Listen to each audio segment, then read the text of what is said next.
Hey y'all, my name is Jasmine Jones. I'm a licensed clinical social worker, and you are now watching Black Girl Therapists in the Wild. And this is Therapist Tips and Reviews. I May Destroy You, Season 1, Episode 4. It just came up. It just came up.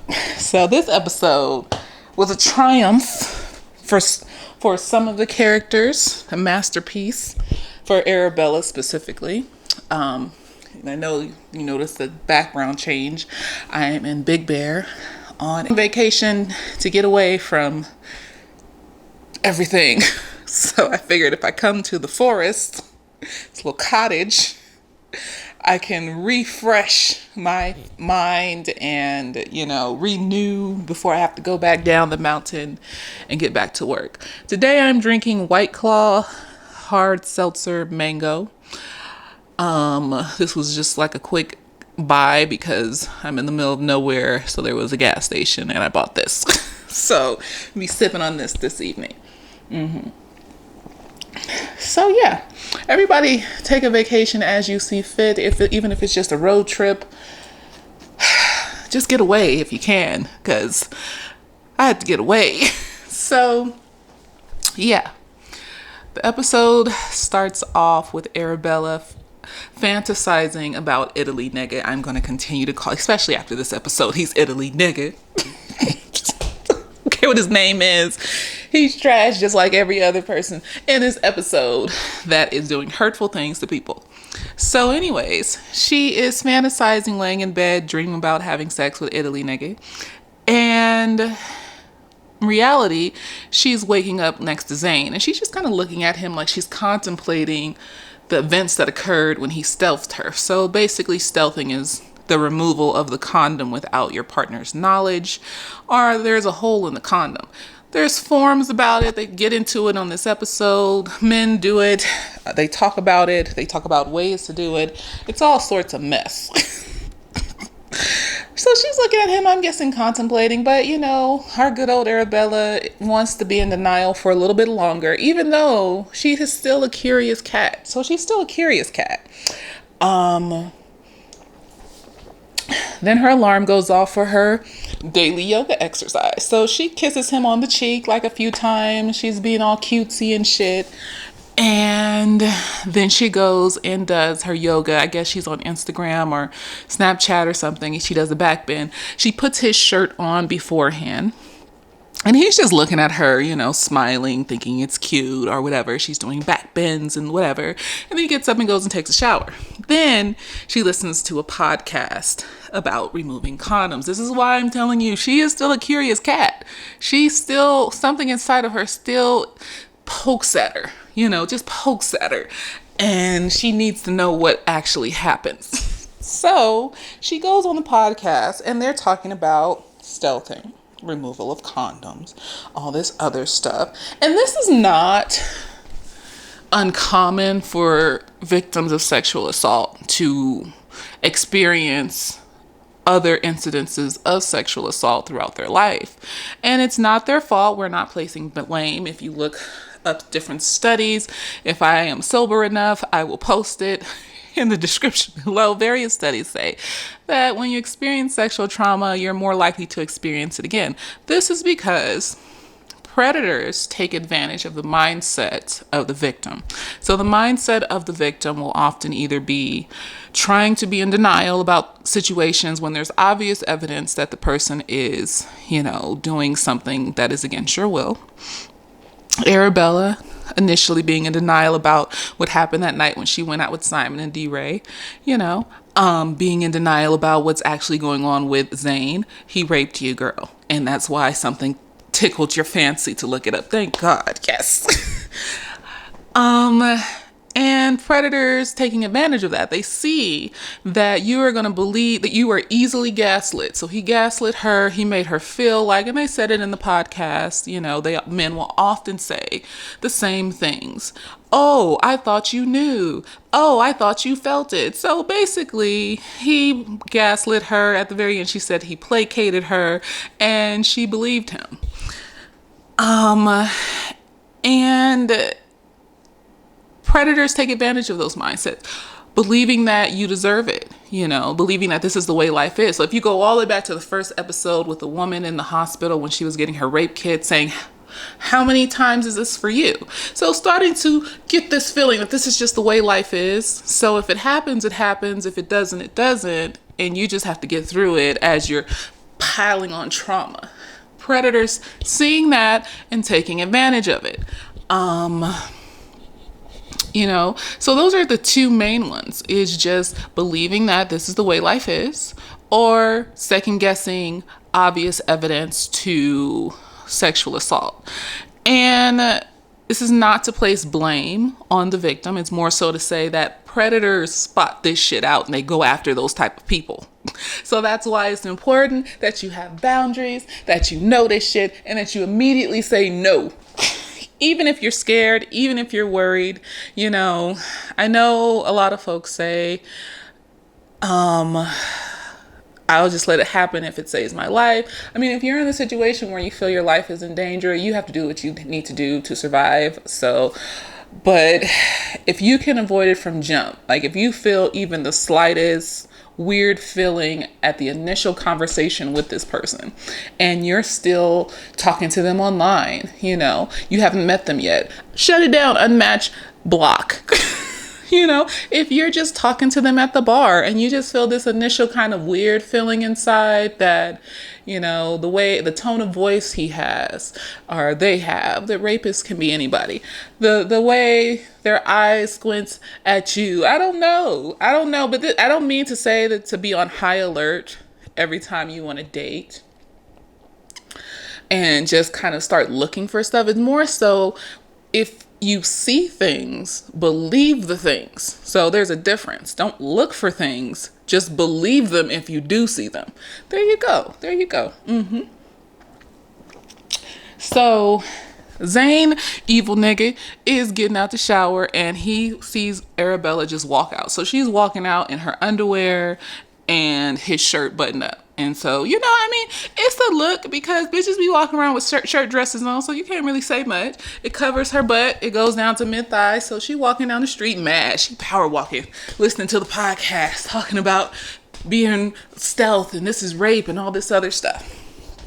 She stops at this clothing store and buys some pants and some boots.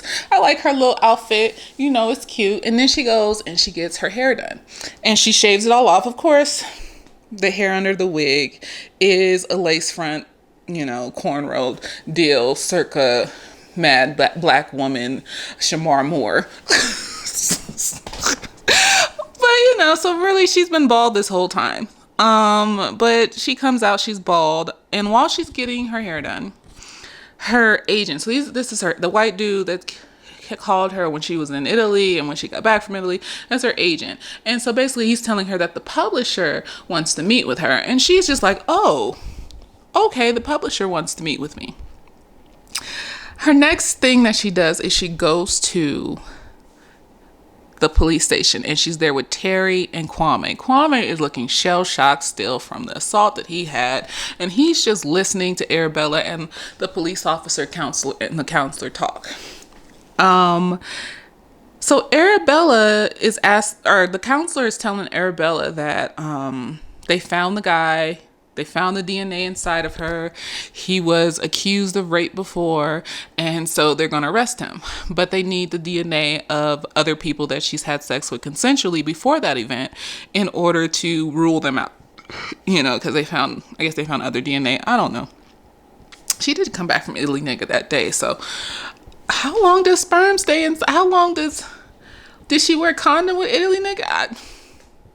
If his DNA was in, or maybe they just need, I don't know how the rape kit goes or the investigation goes. If anybody knows, do they just need to, if they only found the rapist in, I don't know how that goes. But yeah, so she hasn't told Italy, nigga.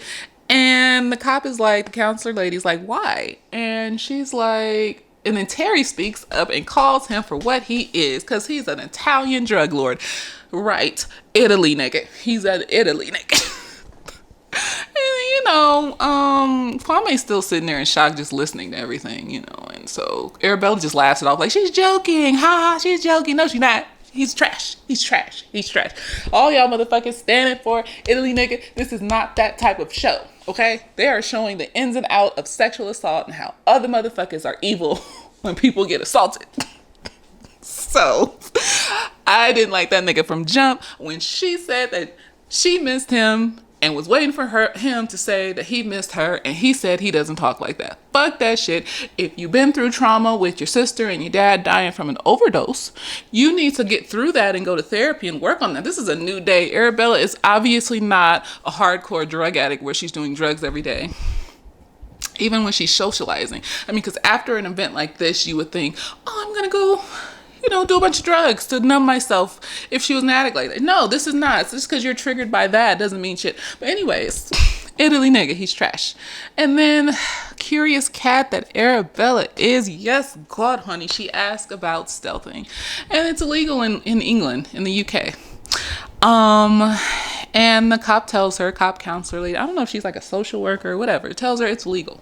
Kwame is like, what? His face is like, huh? And so as they're walking out the police station and, Terry and Arabella are like happy that this nigga got arrested and everything is great. In that sector, Kwame is looking up forceful humping, unconsensual humping, and all this other stuff. So Kwame's realized, I don't think Kwame realized fully that he had gotten raped. I think he was in shock just from his facial expression. So I don't think that he realized fully what happened to him. So, because that scene made it seem like, why are you looking this up? Like, you should know. No, he probably was just in shock and didn't know. So we cut to the scene where Arabella is meeting with the publisher and she's meeting with her agent, and the publisher is a black woman. So Arabella's like super psyched about that. She's like, oh shit, yes, she's black. She's the head of something. She's like at the top of some shit. She owns some shit. Yes. So she feeling that shit. Publisher lady just trying to figure out where's her book. Arabella, because we stand an honest bitch. I said this from jump. I don't care. We stand an honest bitch. Arabella just tells her straight up, I was raped. This happened. Zane comes in on this conversation. He comes up the stairs, fucking asshole, evil nigga. Another evil nigga. And Zane comes in on the conversation.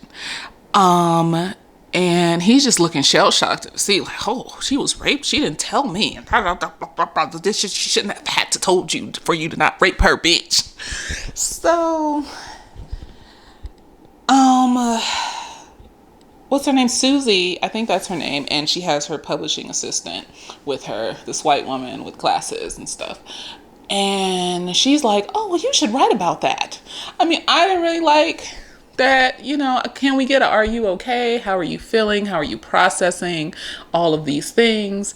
And she goes straight into, oh, well, you should write about that. So,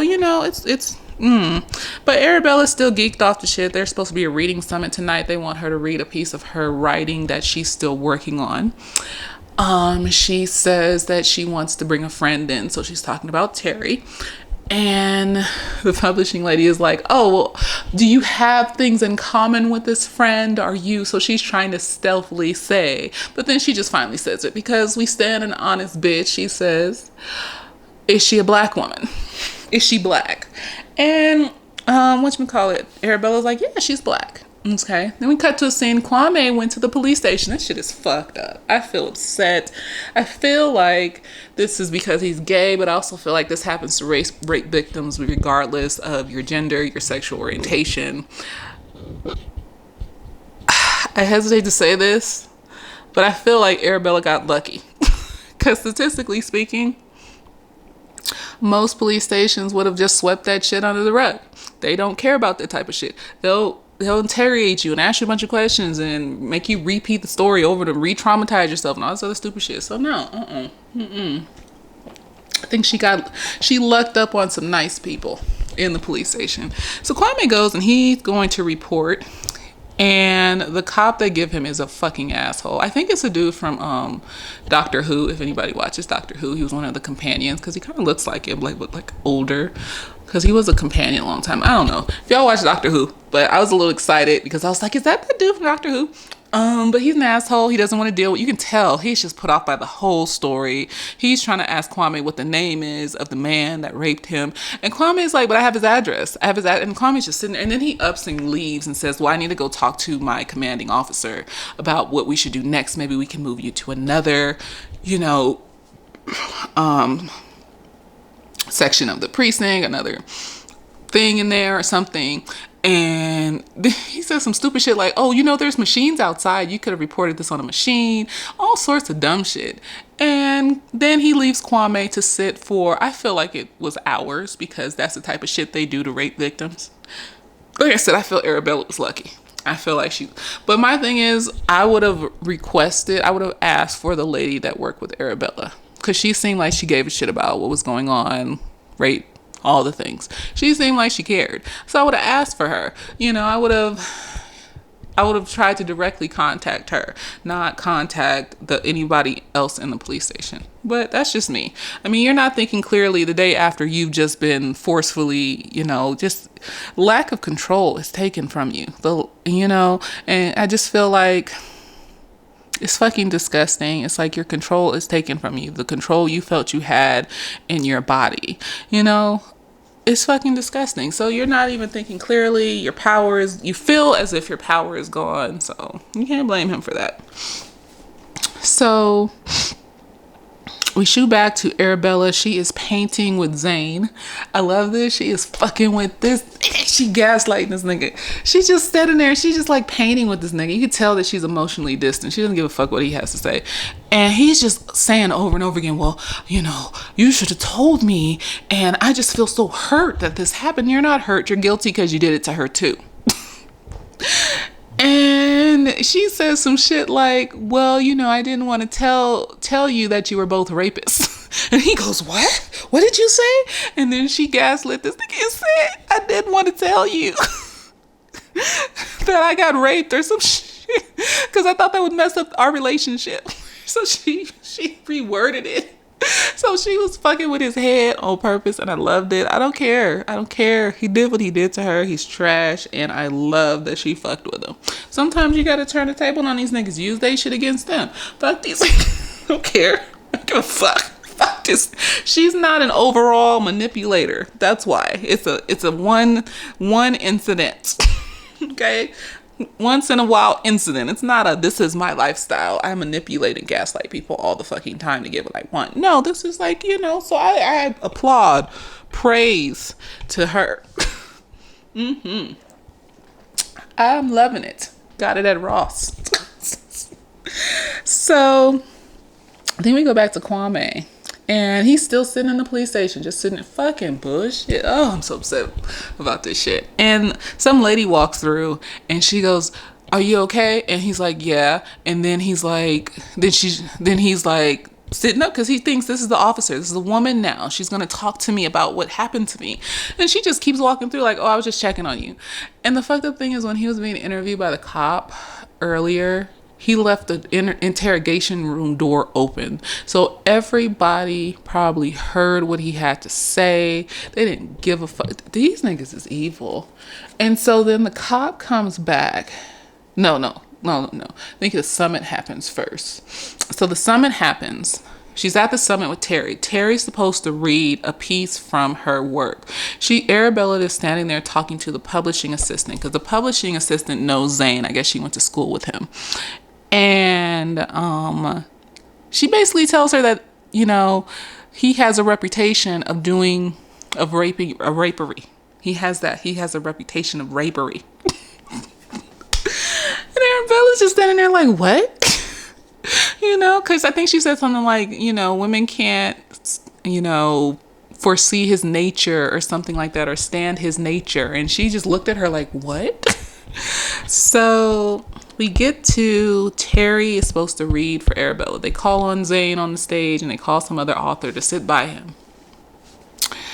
And Terry has this pattern. She's developing this pattern of, she tends to walk out on Arabella. We walked out when we were in Italy. We left her at the club. I don't know if is that something they do in Britain, or is that just like Terry? But she just gets really anxious because the whole time she was there before the reading happened, she was saying that, I hope there's a lot of people here because, I want to be seen. And she kept saying it over and over again. That's a sign of anxiety when someone is frantic like that over anything. It's a sign that they could be anxious.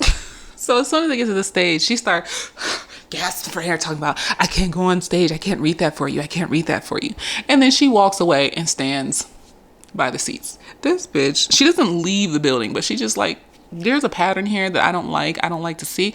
I mean, it turned out really, really cool for Arabella, but at the same time, it was just kind of like, I don't like to see that, because what if Arabella got raped in Italy because you left her? Like, she was really, really high. If Italy nigga didn't have even the slightest decency, she could have got raped. Anything could have happened. He has enough decency not to rape people. There you go. That's all I can give this nigga. He's trash. He's trash too. So Arabella walks on stage. It's beautiful. She was queenly and regal. Just, I love it. I'm loving it. I got it at Ross. And she says Zane, whatever the fuck his last name is, Terrell. I don't want to mispronounce people's names. That's another reason I don't like, I can't remember people's names, and then sometimes I mispronounce people's names. Anyways, she goes, Zane is a rapist. He's standing in front of him, whole people. So everybody's looking at Zane like, what? And she's like, he took his condom off when we were having sex. And then he gaslit me and placated me to make me believe that he didn't know what was happening. And Zane, I mean, why wouldn't you get up and leave? I mean, if we're going to criminal, let's criminal smartly. That's what I always say. If you're going to do stupid shit, do it in a smart way. Why would you get up and leave right down the middle where the spotlight is? Why wouldn't you get up and leave along the sides or do the back? There's probably a back entrance. But he gets up and he walks down the aisle. And everybody is just filming him with their cell phones. And he just looks like a fucking fool. His mom is there too. His mom is there. No telling what he learned in his household, about consent and things like that. Who knows? But his mom is there. And he's walking out and everybody's filming him. And she's just like, he raped me. He's a rapist. He's trash. And it was beautiful. She was regal and glorious. Earlier that day, before the summit, the reading summit, she called, Italy nigga, because she was going to let him know that she got raped and they need his DNA. She called him on the phone and she goes, somebody spiked my drink. And he started going off like, why did you let that happen, bitch? Bitch.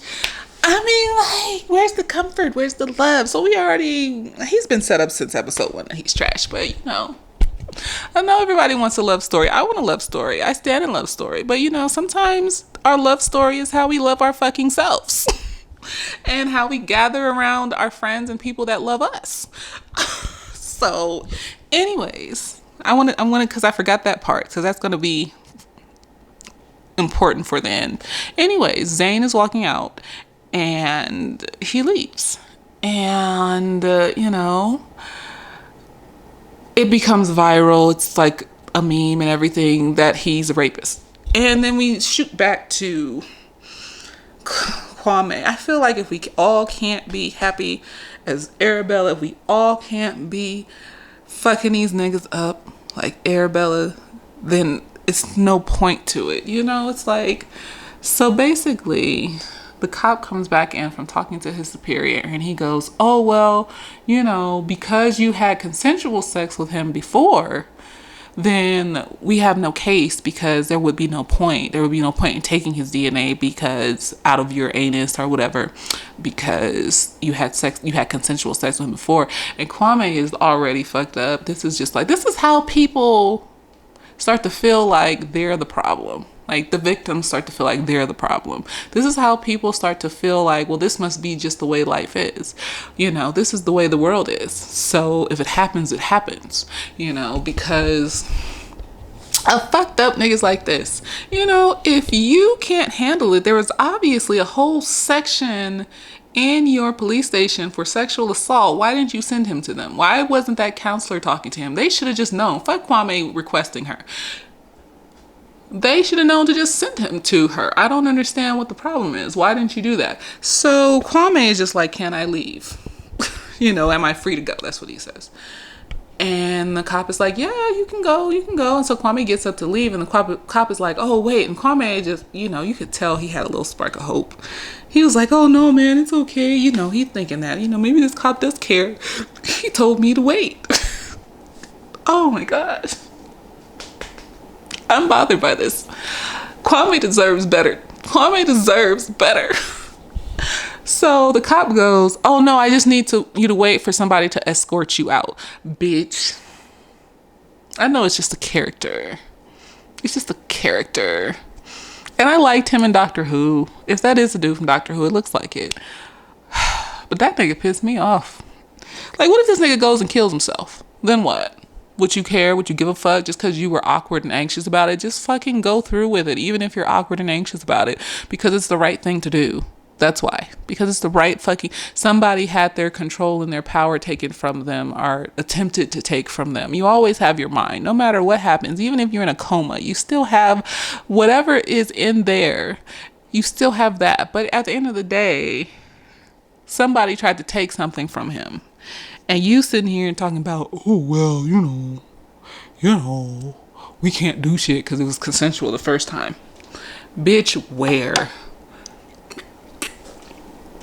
And I understand that is a hard case to prove because you have a paper trail. He was on Grindr, talking dirty to this nigga. Lawyers could use it in court, all this other stuff.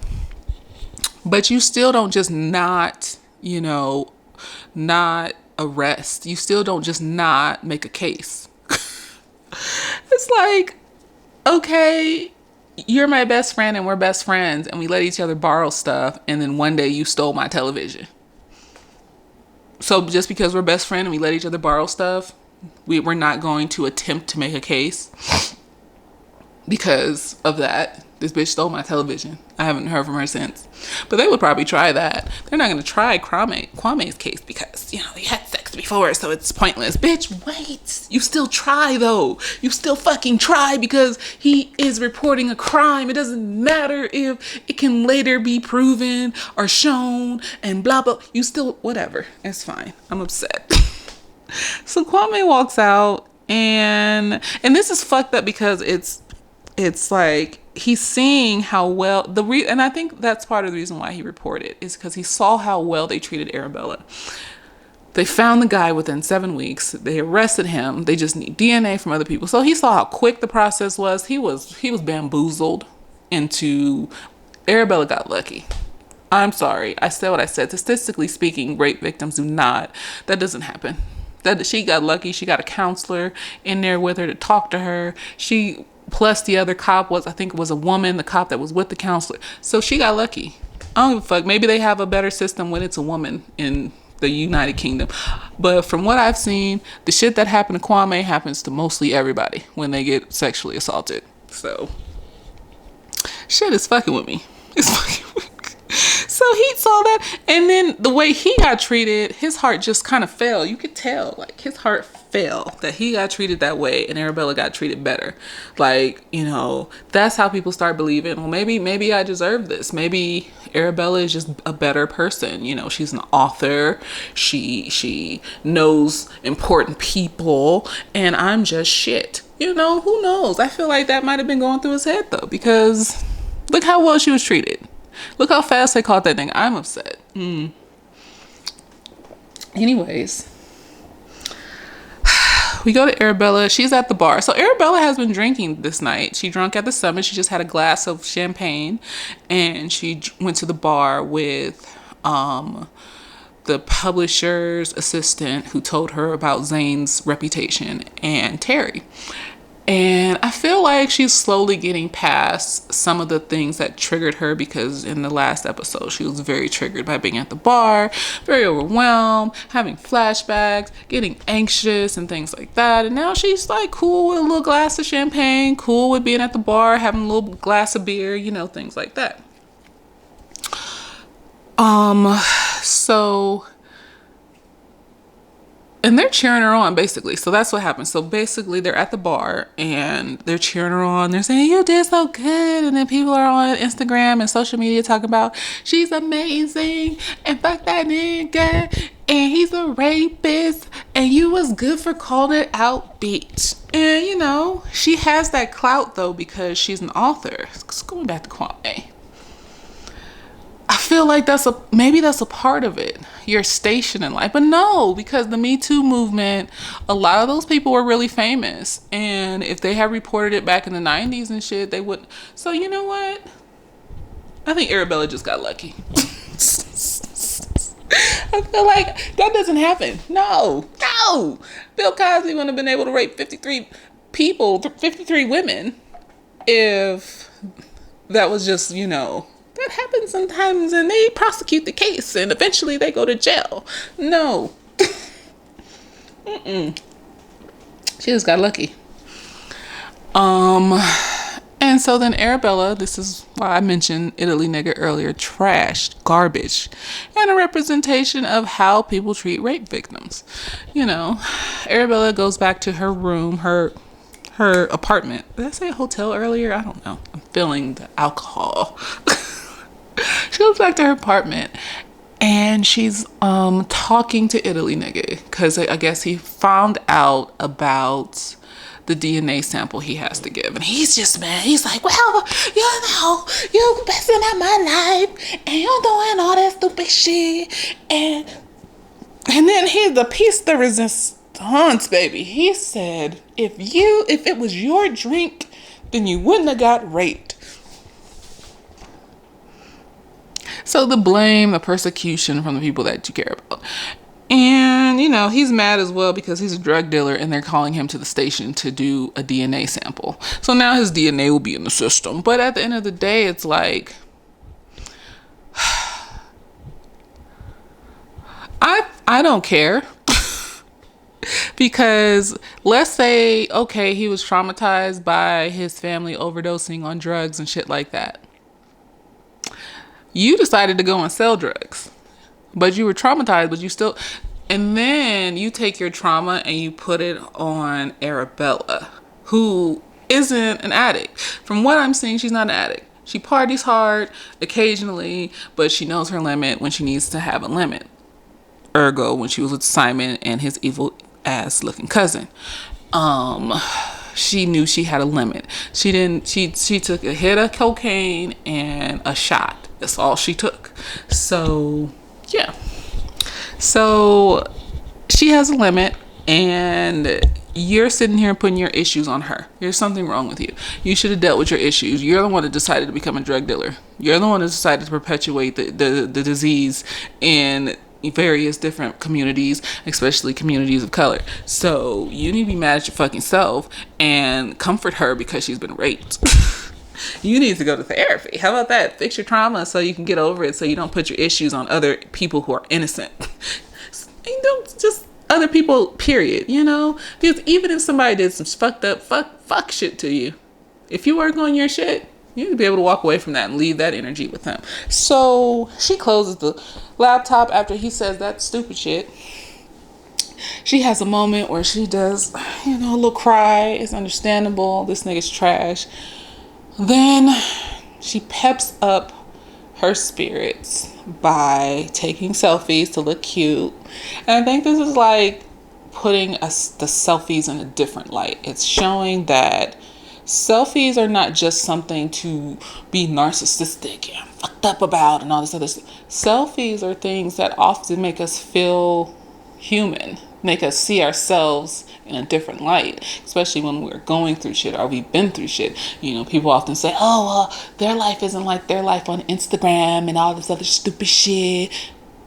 It's on purpose, bitch, because that's your coping skill. Your coping skill is to take pictures of you happy so that you can get to that point eventually. And so she posted her selfie. I think it was on Instagram or Snapchat or something. I don't know. I didn't recognize that. And everybody is just praising her like, you're a bomb, bitch. You're amazing. We love you. And so she is getting praise and recognition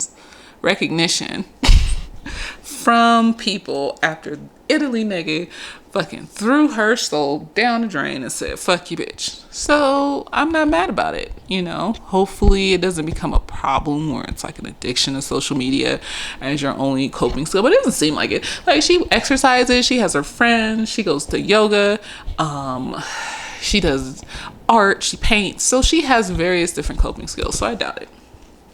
And then we scoot back over to Kwame. And Terry is texting Kwame to let him know about Arabella's video and how she called out this other rapist nigga. And Kwame doesn't even, he just puts the phone down. He's just like, I would feel that if we all can't win, then what's the point? You know, because that's a life. That's somebody's life. That's somebody that's been through shit. And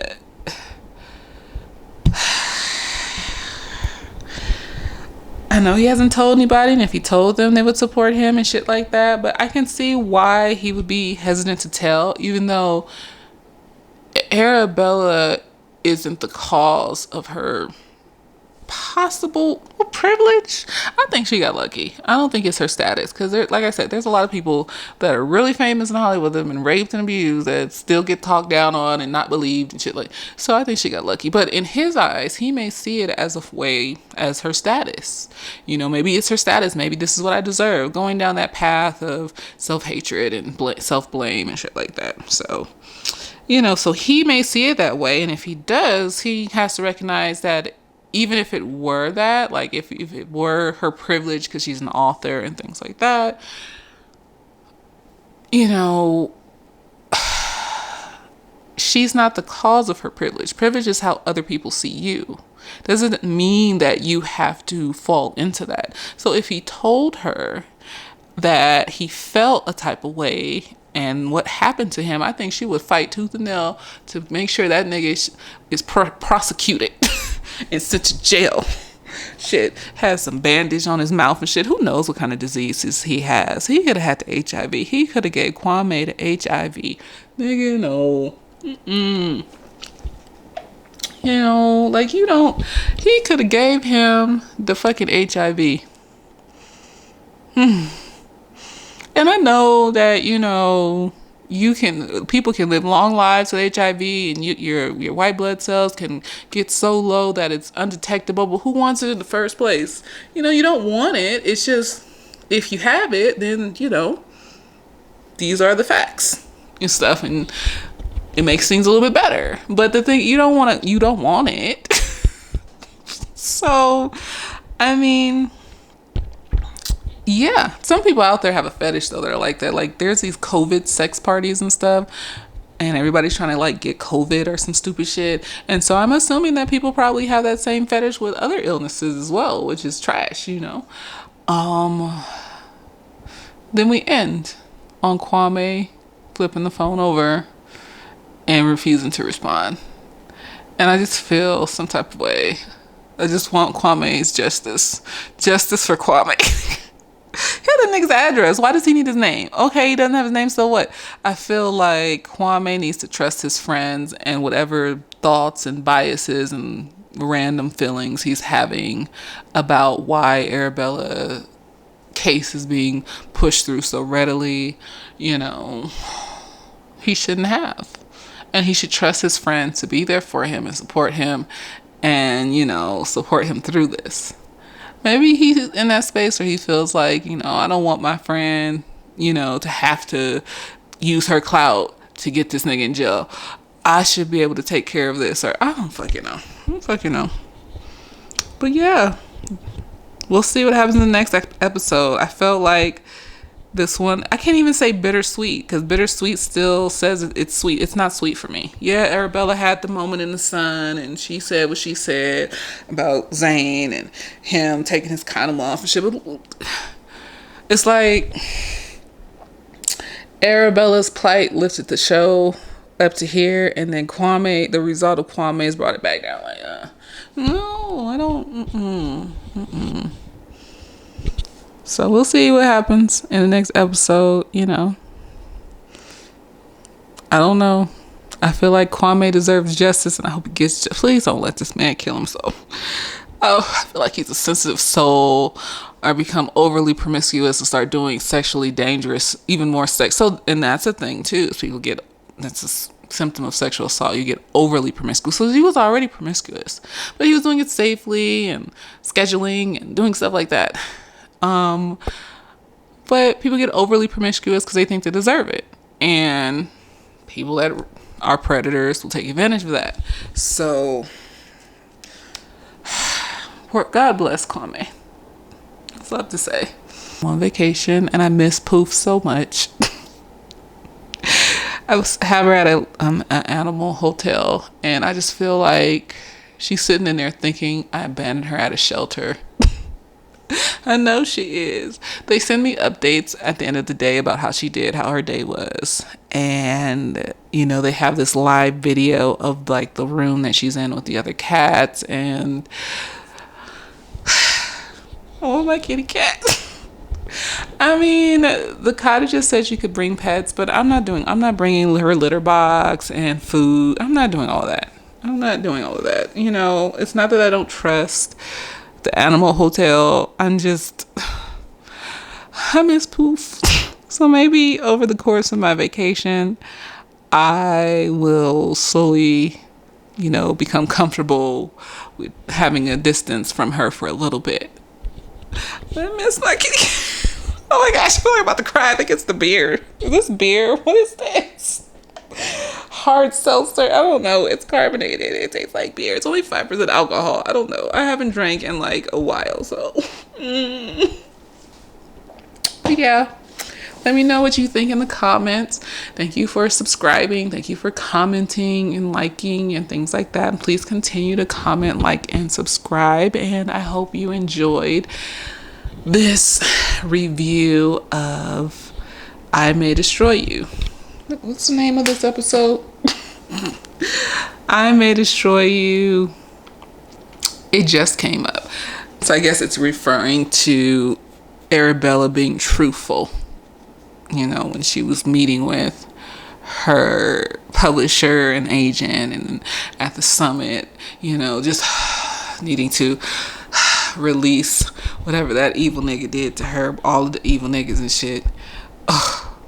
Y'all evil niggas need to get therapy. How about that? How about you deal with your pain and stop preying on innocent people? How about that? How about you learn how to love yourself and take responsibility for your actions and move on and change? And grow and have a good life and believe that you are capable of having a good, decent life instead of being attached to this need to hurt people, because that's what's controlling. Like a lot of people that are evil like that feel like, they need to hurt people to feel in control. But what's actually in control is your need to hurt people. It's like, if you were in control, you would really be able to just be like, I don't want to do that, so I'm not going to do that and not feel any type of way about it. But because you have this fiending inside of you to not face your negative emotions, you deal with it by hurting people and things like that. So how about you go to therapy and help yourself and stop hurting people? How about you do that? Work on yourself. Get through the pain that you're trying to hide from by hurting folks. And, get past it. Move on. Live a happy life. Stop hurting people. See people as human beings instead of objects that you can play with. Whenever you feel sad, like, oh, this is my toy that I play with when I get sad. I don't care what happens to it. I just want to play with it whenever I get sad. And then I feel in control because I'm controlling my toy and moving its arms and legs and whatever any way I want. The fuck? That is insanity. That is insanity. Predators are insane. Y'all need help. Go get help. The end. Later days.